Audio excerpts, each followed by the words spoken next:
A while back, I made my pitch for the Monsterverse, where I put forward my idea of where those films should go. It's basically fanfiction, but at the same time, it was a really fun writing exercise, and a lot of people liked it, so I figured, let's do a part 2. However, we're going to take this in a very different direction. This is not a continuation of my Monsterverse pitch, or anything like that.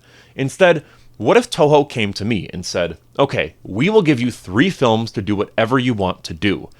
Well, this is that trilogy. The basic rules that I'm going to be following is that it has to follow Toho's rules of what Godzilla is, meaning Godzilla cannot die and he cannot eat people. A lot of the comments in my pitch for the Monsterverse video really didn't like my idea of the death of Godzilla. Their reasoning being that Toho said that Godzilla couldn't die, but, semantics. However, I want to stick to Toho's rules and honor them, so I want to keep this realistic. We're not going to have every single monster in the Godzilla series show up and fight. The goal here is to tell a consistent story in 3 movies.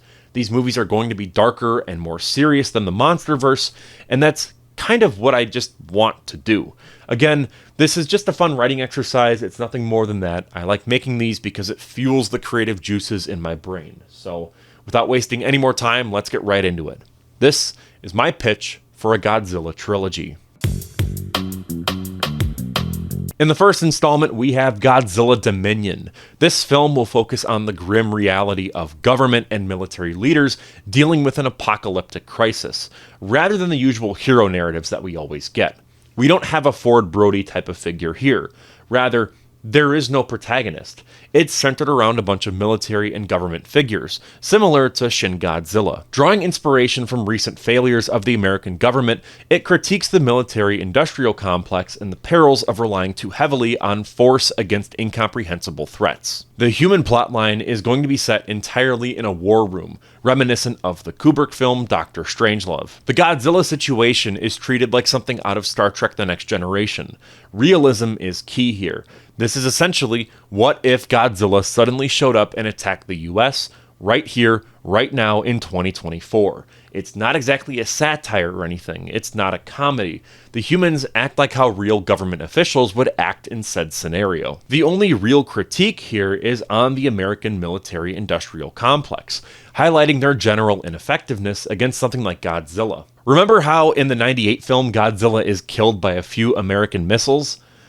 Yeah, that doesn't happen here. This is the king of the monsters facing off against the most powerful military in the world. The plot would go as such. As the American coastline near the Pacific Ocean is ravaged by massive seismic disturbances, a war room packed with high-ranking military officials and government leaders becomes the hub of the nation's response. Their worst fears come to life when Godzilla, a colossal and unstoppable force, rises from the ocean, leaving cities in ruins. Every weapon and strategy fails to make a dent, revealing the futility and arrogance of their military approach. I think it'd be cool too to have a scene where they shoot Godzilla with missiles just like in the '98 film. Maybe he's even like wrapped up in a bridge and it does nothing. Just as kind of like a little na-na boo-boo to the Roland Emmerich movie. In the midst of this chaos, flocks of smaller Rodans swoop into the wrecked city, laying eggs and eating civilians. We could get some really unique action/horror scenes where people try to run away in terror and hide, but are picked up by a Rodan and then eaten midair. While these creatures are nowhere near as powerful or as big as Godzilla, their numbers overwhelm the battered remnants of the military. There could be this really awesome action sequence of army soldiers fighting the Rodans as they're getting picked off one by one. Not to mention, we could do so much with the aerial combat sequences too. However, the Rodans and Godzilla, they don't really like each other, so they clash for supremacy. The situation in the war room grows increasingly desperate. In a last-ditch effort to regain control, the government authorizes a nuclear strike on both Godzilla and the Rodans, willing to obliterate an entire city just to eliminate the threats. Yeah, that's how bad it's gotten. The film reaches its climax with a devastating nuclear explosion that levels the city and incinerates every Rodan. But as the dust settles, it's clear that Godzilla has survived, now grotesquely mutated and even more fearsome. The final shot focuses on an enraged Godzilla surrounded by flames and glaring directly at where the war room is. He lets out an atomic breath and wipes them all out. It symbolizes the monstrous fallout of human arrogance. And part of me is like, oh, let's end it with the Godzilla march playing over the credits, but I think it would be really cool if we ended with the song Burning for You by Blue Oyster Cult. Since this is my hypothetical trilogy and I can do whatever I want, I'm going to have every movie end with a Blue Oyster Cult song. This one fits really well since the chorus of the song is I'm burning, I'm burning, I'm burning for you. And I just think that would fit really well, plus it's just a really good song. I'm burning, I'm burning, I'm burning for you. Oh, I almost forgot, there's an end credit scene. So the last surviving Rodan egg is now irradiated, and it hatches in this lab, revealing this new fiery red variant of Rodan, hinting that the nightmare is far from over. This will be Fire Rodan, and will be as big as Godzilla in the next installment. My main point of influence here for Rodan is Gamera, Guardian of the Universe. I'm basically treating the Rodans like how that movie treated the Gaios. I'm not really too certain with the origin of Rodan, and I don't really want it to be too tied to Godzilla since he's got his own thing going on. And I know I don't want to do this like ancient rivalry thing like what the Monsterverse does, or maybe he just lives on Mondo Island or Odo Island or something like that. But for now, it's just an enemy for Godzilla to fight to keep it interesting, so that it isn't just Godzilla versus the military for the entire movie. One idea that I had was Anguirus, but as cool as that would be, I really didn't want to remake Godzilla raids again. I wanted to sort of do my own thing, and with Rodan, you can change the dynamics of the fight since these are smaller monsters swarming and attacking Godzilla. The second film in the trilogy is Godzilla Attack of the Smog Monster. The title is kind of a fun throwback to 1950s B-movies. I wanted to avoid doing just Godzilla vs. Hedorah in terms of titling, since I want to avoid confusion between the two and to just avoid the titling format of Godzilla vs. blank. This film is set 4 years after the devastating nuclear strike that wiped out the city, the Rodans, and mutilated Godzilla. The film centers around the 24/7 news media, critiquing institutions like Fox, CNN, and MSNBC for their sensationalist coverage of the ongoing crisis. The United States is now humiliated from the attack, and they have constructed defensive anti-Godzilla bunkers in every major city, but they lack any real offensive measures. In the media's glare, a politician in this interview mocks the idea of building a Mecha Godzilla due to budget constraints. In actuality, this is our way of sort of like saying we're not doing that, but also to kind of like wink at the audience and say, you know what we're talking about. There are brief mentions on the news of Patient X, the sole survivor of the Godzilla attack from the first film, meaning they survived the nuke, but they are a tragic figure, kind of like the film Johnny Got His Gun. They are blind, deaf, burned, and missing limbs, but somehow they are still alive. It's going to be this bandaged up elderly woman named Rose. Meanwhile, China has developed a bioweapon to counteract potential Godzilla threats. Dubbed Project Hedorah as an acronym, hazardous environmental debris of reckless annihilation and harm. This weapon is based on a colony of sludge-like microorganisms discovered in a Chinese waste mine. I know the acronym should be Chinese, but it's the best I could think of at the moment. Initially intended as a controlled bioweapon, Hedorah soon goes rogue, evolving rapidly and wreaking havoc. The scene features intense body horror as Hedorah absorbs people in densely packed claustrophobic cities in China, transforming them into part of its mass of pollution and flesh. Some of this would be actually found footage to kind of tie it into the critique of the 24/7 news media, and this footage would be shown on the news for families to watch at home in America while they're eating dinner. Hedorah would eventually evolve to fly and spread its toxic influence across the globe. We would see entire nations wiped out instantly from Hedorah. This is a catastrophic event that makes the last film look like child's play. After flying over the Pacific Ocean, a scarred, mutilated, and angry Godzilla is harmed by Hedorah's toxicity and begins pursuing Hedorah out of just pure rage. The US government takes note of this and uses the Air Force to try and take down Hedorah, and the Navy to try and take out Godzilla, since both are heading towards the country, but both attempts are futile. The jets are disintegrated by Hedorah, while the submarines are obliterated by Godzilla. Fire Rodan appears and tries fighting Hedorah, but to no avail. Part of its wings are damaged and it's forced to crash land just off the coast. It lives though, I promise, it's okay. See, Fire Rodan is more or less affiliated with the humans rather than just being an animal. I hate the term good guy since it's kind of simplistic, but Fire Rodan here is pretty much the only kaiju in this film that is a good guy. In a dramatic confrontation, Godzilla and Hedorah clash in Seattle. Godzilla ends up getting impaled on the Space Needle, but manages to still defeat Hedorah. He ends up being severely injured and is surrounded by the US military, and he gets ready to unleash his atomic breath onto them, but suddenly, a meteor shower interrupts the scene. A massive meteor crashes into Seattle, obliterating the city and heralding the rise of a new monster. The film cuts to credits, though, before we see what that new monster actually is. The song Take Me Away by Blue Oyster Cult would then play over the credits. Where Burning for You was kind of a tongue-in-cheek nod to the events of the first film, Take Me Away is more of a warning of what's to come. The lyrics in that song are about an alien abduction, but the general theme of an extraterrestrial threat is sort of what I'm going for. In a post-credit scene, Patient X is shown undergoing rapid mutation after absorbing G cells, with a vine-like tendril beginning to sprout out of its body. The goal of this film is to establish several things. One, we need to build onto the original film and show the lasting impacts of all that destruction. I kind of feel like with the Godzilla movies, we get one movie where Godzilla just wrecks shit, and then by the next movie, it's sort of disregarded and the city is rebuilt, like nothing happened.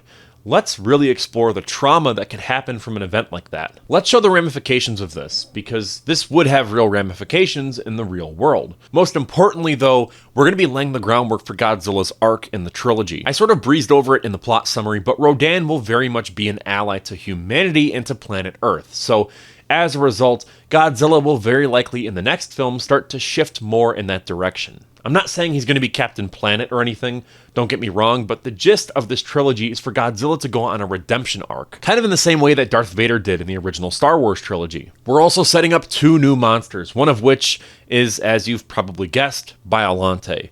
We'll go more into that once we cover the third movie in this pitch, but the other monster I'm not going to reveal just yet, but all I'm going to say is, it's a monster that hasn't appeared in a Godzilla movie yet. I also wanted to carry over the themes of the first film, but set it more in the news media's perspective, rather than the military or the government. We are following all new characters here, and for good reason.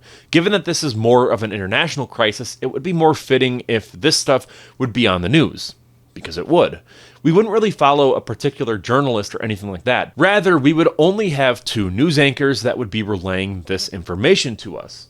We would still see the monster battles and it wouldn't all be through the news perspective, but the human characters are these anchors. We could have moments where monsters are wreaking havoc, and then it would just cut to a commercial mid-broadcast to show that they're profiting off of all this death and chaos. We could also get scenes in between these commercial breaks where members of the news media talk about how excited they are and how ratings are up because of the giant monster attacks. We're leaning more into the satirical side of things, but I think that it would work really well here. Regarding Hedorah, if you know me, then you know that I love Hedorah. They're one of my all-time favorite Godzilla monsters, and I included Hedorah in my Monsterverse pitch, so of course I'm going to include her here too. I've always thought Hedorah was criminally underutilized and could be used in a body horror type of format with a movie, and we would be able to see that here. We would really see the human side of Hedorah's destruction as it becomes a mutating mix of human flesh, pollution, and junk, and it would look like this blob of gray, disgusting matter. The backstory behind Hedorah was actually ripped from the Godzilla anime trilogy. Of course, we never really saw that. That was just in like the prequel book, but I think that's so cool for a backstory, we're just going to use it here. Getting back to Godzilla himself, he would look very scarred here, but he wouldn't be like Shin Godzilla levels of damaged. I just want him to look weathered and battered. Yeah, you could say he should be juiced from all the nuclear devastation, but he's more just tired more than anything else. This is still Godzilla, but he's just angrier and somewhat crispier. The third and final film of the trilogy, Godzilla The Last Stand, opens immediately after the meteor strike in Seattle, revealing the monstrous entity that has emerged.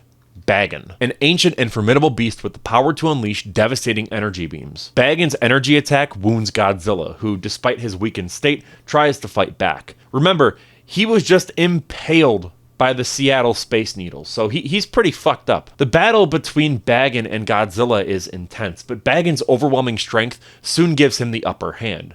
Just as he's about to deliver the final blow to kill Godzilla, Fire Rodan, despite his severe injuries, sacrifices himself to save Godzilla. This creates a distraction of sorts that allows Godzilla to retreat to the safety of the ocean. In the aftermath of this battle, the focus shifts to Patient X, who is transformed into Biollante, a colossal rose-like creature.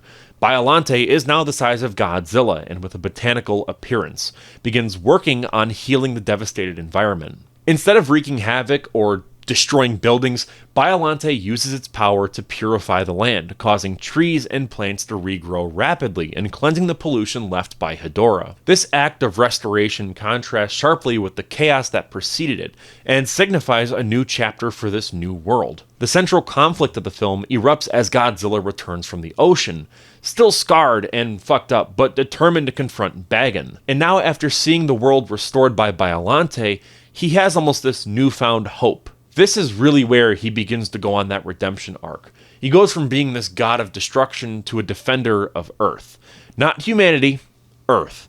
The three-way battle begins as Godzilla and Bagan clash once again, with Biollante caught in the middle. Bagan's power and aggression are formidable, but Godzilla, fueled by both vengeance and a desire to protect Earth, manages to hold his own.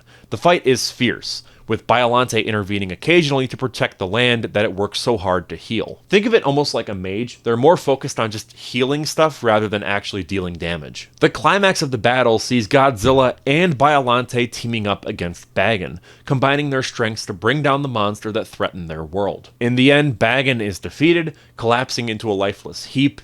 Biollante, though victorious, is fatally wounded and begins to fade as it loses energy. As the battle winds down, Godzilla watches over the recovering landscape, acknowledging Biollante's sacrifice, and the film closes with a scene of Biollante's remaining vines and flowers restoring the land around Godzilla.